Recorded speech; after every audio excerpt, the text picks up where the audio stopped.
guys, and welcome to Quality Shot. Myself and Venu are going to go through South Africa versus Sri Lanka, day 3 at Centurion. Venu, how are you doing?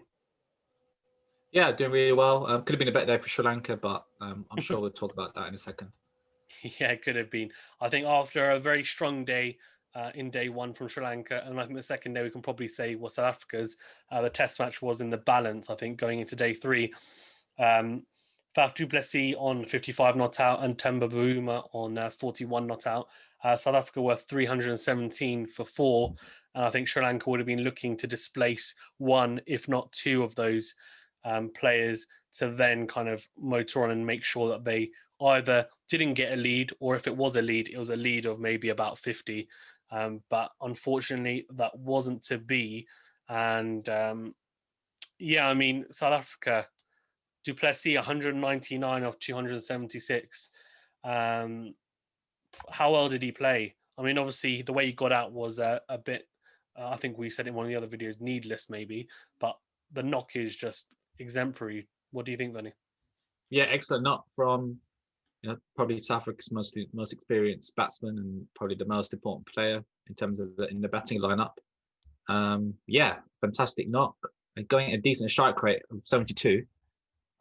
Yeah, just kind of, brought the game to South Africa. It's now in South Africa's control thanks to du Plessis, and he's aptly supported by Bavuma and also Maharaj near the end. So fair play to those players, in particular Faf du Plessis. Too bad he can convert to 200. He joins the 199 club along with I'm trying to think, deanelgar. Hit one, and you can see deanelgar was disappointed because I'm sure he knows the feeling. And also there's other players such as Ian Bell famously got out on 199 as well. So yeah, I'm sure he's part of the 199 club, and quite a silly way to get out, wasn't it, Bazan?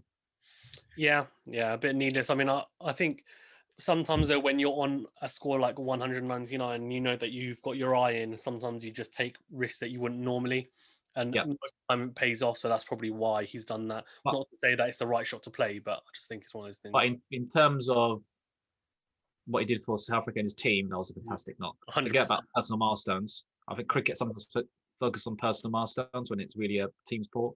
He's basically, he's more or less won or given South Africa a greater chance of winning this game, and it's in their control now, thanks to Faf du Plessis.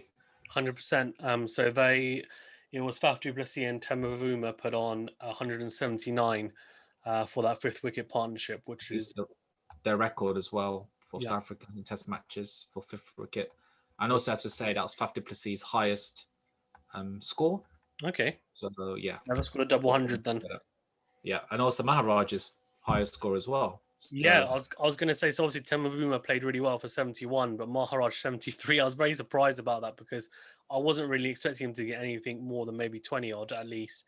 And yeah, we have to add, Pizan, I don't want to sour the performance of du Plessis, Maharaj and Bavuma, but it was against the depleted Sri Lankan attack, considering they had a few injuries.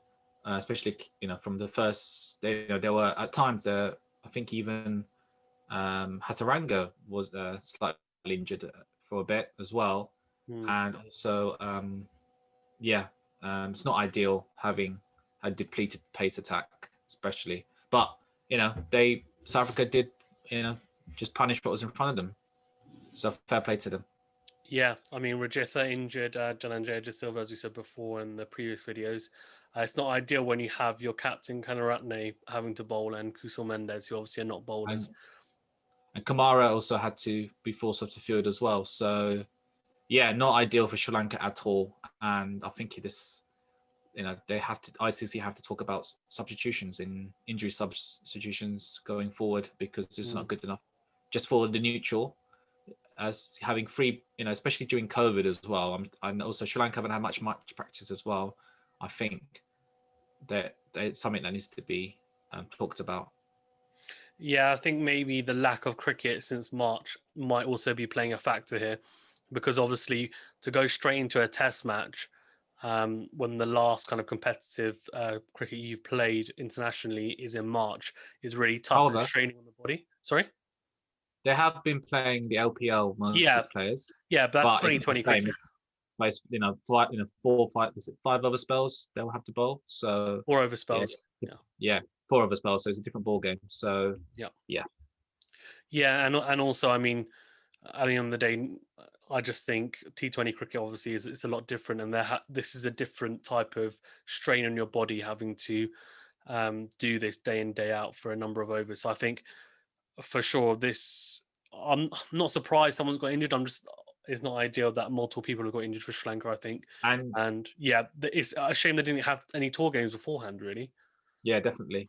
And to add to that, Rabada's coming back next Test match. So things are looking even better for Sri Lanka, aren't they? Going to next Test match. So yeah, after that day one, which looked very good, I think it's kind of gone downhill from there, and it's escalated quite rapidly after we said that Sri Lanka after day one out of the 6 teams were probably in the strongest position, but since then they were, yeah. It just looks but like it's a shame. Like, yeah. I'm not saying that the substitutions is the reason why Sri Lanka in this position, but it is a factor. And but South Africa have done really well, particularly Faf Plessis.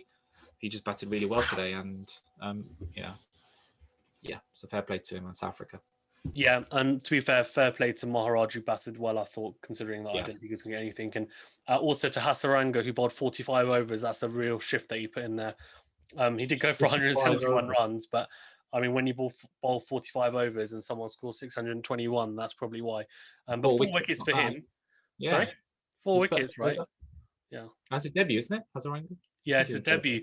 So he's probably thinking to himself, this might be my only ever test cap because I don't want to be bowling 45 overs every innings. But no, I'm just joking. I just think it's one of those things. It's really unfortunate, and hopefully, I don't know. I mean, it's going to be tough now for Sri Lanka going forward. But let's quickly touch on the second one. Go on. You never know because Kusal Pereira is still in, and he had his magic. One of the best ever innings in Durban 2 years ago in the last tour, Sri Lanka, South Africa. So you never know. Yeah, I was literally about to say that. Obviously, it didn't start off very well with Karunaratne and Kusal Mendes and Gidi with a little burst at the start. The one that Karunaratne got though was it kept low and cleaned him up, which is a bit unlucky really because it was just a weird one. Kusal Mendes, it was a bad shot. I mean, he basically went to play it very leg side, but he should have played it with a bit of a straighter bat, and he outside edged it to gully, which it was on his leg stump. So he got squared up when he shouldn't have. Disappointing because I'm a big fan of his. But obviously Kusal Pereira and chandimal are class acts, to be honest with you. And chandimal batted very well in the first innings as well. And we know how good, as you've just pointed out, Kusal Pereira can be. And to be honest with you, both looked so good so far. Kusal Pereira 33 of 39 and Dinesh Chandimal 21 of 21. So these are ODI kind of strike rates you're looking at. And they just looked very free-flowing and didn't really look troubled by Nortje, Mulder and Gidi, to be honest with you. And I think Nortje going for 3 overs of 23 kind of shows that both players are finding it easy on this track. And maybe we might see a big score from one of these players at least. And they're going to need it, right? Obviously, after being 160 runs behind.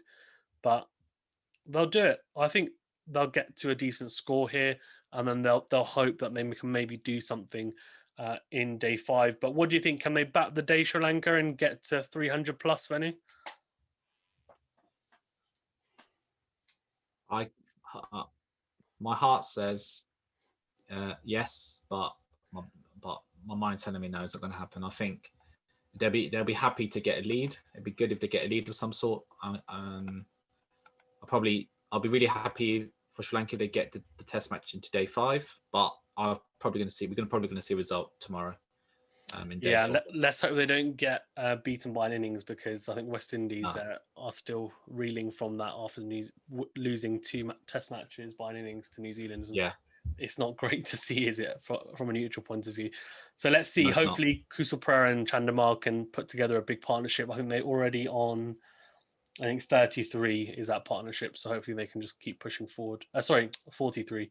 And hopefully they can push forward to going at a decent strike rate as well. So they are. That's what I'm saying. They've got their eyes in. So hopefully they can carry forward overnight and keep going. But yeah. Okay. Anything else you want to touch on before we wrap up here? Not really. Looking forward to day 4 tomorrow. Bring it on. Yeah, bring it on. We probably could see a result in all 3 test matches potentially. Maybe not New Zealand Pakistan one, but definitely Australia India will probably see a result, and probably Sri Lanka South Africa will see a result. So definitely tune in tomorrow. That's what I'm saying. 100%. Yeah. Okay. Thanks very much, Venu, again for being on. Guys, check out Venu's segment on the channel. Venu's Cricket Catch Up, a really quality segment that he puts together, and a new one has just been released yesterday. So please check it out. All things cricket. And if you're a cricket fanatic, you'll love the show that he's put together. Okay. Thanks very much, guys, and I'll see you on the next video. Bye.